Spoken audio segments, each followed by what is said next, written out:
అదే కేసీఆర్ గారు 200 ఉన్నదాన్ని 2000 చేసిరు. మరి మీరు ఏం చేసిరని అడుగుతారు. అడుగడుగున జూబ్లీ హిల్స్ ఎలక్షన్ లో కాంగ్రెస్ పార్టీ మీద వ్యతిరేకతను ప్రజలు చూపిస్తురు, వినిపిస్తురు. హైడ్రా పేరుతోటి పసిపిల్లల పుస్తకాలు సైతం పక్కకు పడేసి ఈ రోజు ఎలక్షన్ సందర్భంగా మీరు మైనార్టీల మీద ప్రేమ చూపించడం కాదు. ఎంతమంది రౌడీలను చూసింది, ఎంతమంది దాదాలను చూసిందో ప్రతి ఒక్కరికి తెలుసు. ప్రచారం రతలో ఎక్కడ పోయినా సాయన్న పాటలు కొన్ని వినిపిస్తుంటే కొంతమంది గ్రామీణ ప్రాంతాలకు చెందిన వాళ్ళు కానివ్వండి, అరే సాయన్న ఉంటే పాట మాట మేము మళ్ళొకసారి గుర్తు చేసుకుంటుంటామని వాళ్ళు బాధపడుతున్నారు.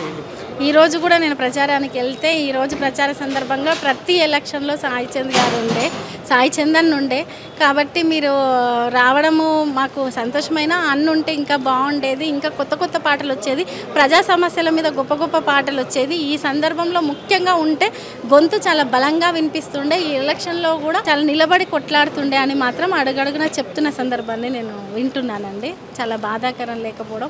ఉంటే మాత్రం చాలా బలంగా ఈ ప్రభుత్వం మీద ప్రజల తరపున కొట్లాడుతుండే. ఖచ్చితంగా విఫలమైందని మేము చెప్పడం కాదండి, ప్రజలే చెప్తున్నారు. ఎందుకంటే నిన్న ప్రత్యక్షంగా మీడియా సాక్షిగా మీరు చూశారు. మంత్రులు వెళ్తే సైతం ప్రజల ముందు ఏం చెప్పాలో అర్థం కాక మొహం చాటేసి వస్తున్న సందర్భాన్ని చూస్తున్నాం.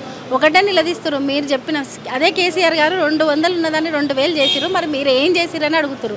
ఈరోజు స్కూటీలు ఎక్కడ అని అడుగుతున్నారు. మహాలక్ష్మి పథకాలు ఎక్కడికి పోయినాయి అని అడుగుతున్నారు.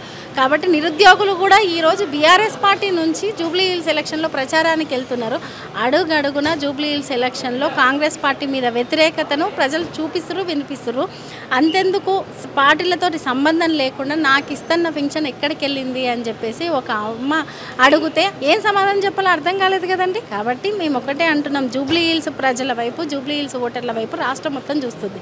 రైతులు వాళ్ళకి కలిగిన ఇబ్బంది కావచ్చు, రైతు భరోసా విషయంలో కావచ్చు, బోనస్ విషయంలో, అకాల వర్షాలు పడ్డప్పుడు నష్టం పరిహారం ఇవ్వని విషయంలో, ఇటువంటి విషయాల్లో మా తరపున మద్దతుగా 3 ఏళ్ల తర్వాత మేము వేసే ఓటు అవకాశం ఈరోజు మీకు జూబ్లీ హిల్స్లో వచ్చింది.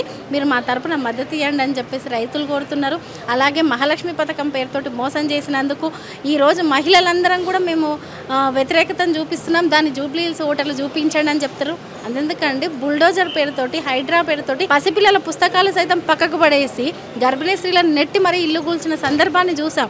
మరి ఆ పాలన కావాలా, ఏ పాలన కావాలని చెప్పి మీరు చేసిన విధ్వంసం ఏందని చెప్పి ప్రజలు నిలదీస్తున్నారు. ఈ జూబ్లీ హిల్స్ నియోజకవర్గంలో మైనార్టీ ఓట్లు చాలా ఉన్నాయి. మైనార్టీ ఓట్లు కీలకం. అక్కడ ఈరోజు అజరుద్దీన్ గారికి మంత్రి పదవి ఇవ్వబోతున్నారు. ఎన్నికల కోడ్ ఉండగా మంత్రి పదవి ఏంటని కొంతమంది మాట్లాడుతున్నారు. ఏం చెప్తారు మేడం? మొన్న కూడా సినీ కార్మికుల అభినందన సభ పెట్టారు. ఒకటండి, మేము మైనార్టీలకు మంత్రి పదవి ఇవ్వాల్సింది ఎప్పుడో 2 ఏళ్ల కాలం ముందు, ఎప్పుడైతే ఫస్ట్ మంత్రివర్గం ఏర్పడిందో అప్పుడే ఇవ్వాల్సిందని చెప్పేసి బీఆర్ఎస్ ప్రభుత్వం భావించింది.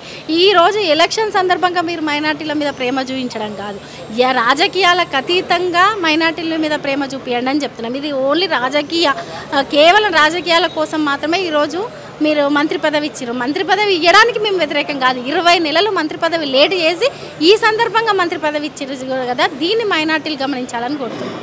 ఎలా ఉండబోతుంది మేడం? మొత్తానికి జూబ్లీ హిల్స్లో మళ్ళీ సిట్టింగ్ స్థానం బీఆర్ఎస్ గెలవబోతుందా? అక్కడ నవీన్ యాదవ్ గురించి ఏం చెప్తారు? మొన్న కొన్ని వ్యాఖ్యలు కూడా చూసినాం.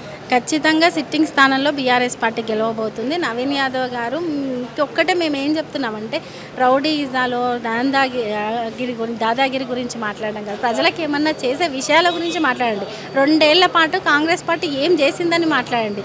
మేము ఇక్కడ ఏదో మిమ్మల్ని అడుగు పెట్టనియడం కాదు, ఇక్కడ ఈ తెలంగాణ గడ్డ మీద అడుగు పెట్టనియని హక్కు ఎవ్వరికీ లేదు.